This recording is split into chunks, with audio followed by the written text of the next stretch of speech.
Welcome! In front of me I have Polar Ignite 2 and I'm gonna show you how to enable and how to disable the Do Not Disturb mode on this watch.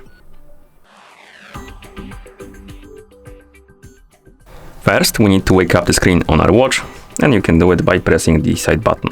After you wake up the screen, you should see the current watch face, the home screen, and you can swipe down from the top of the screen to open the quick panel.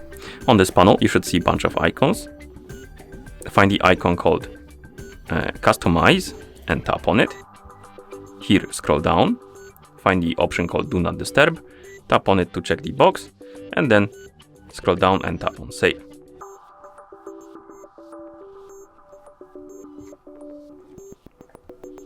Okay, and once you save it, the Do Not Disturb mode option will appear on the quick panel, as you can see.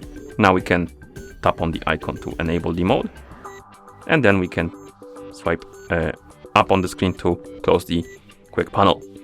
And as you can see, the Do Not Disturb mode icon appeared on this watch face, which indicates that the mode is enabled, and also the icon will change the color, it will get highlighted. Okay, so that's how you enable the mode. To disable it, open the quick panel and tap on the icon to disable it. The icon will change the color, it will disappear from the watch face, and that's how you enable and how you disable the Do Not Disturb mode on this watch. Thank you for watching. If you found this video helpful, please consider subscribing to our channel and leaving the like on the video.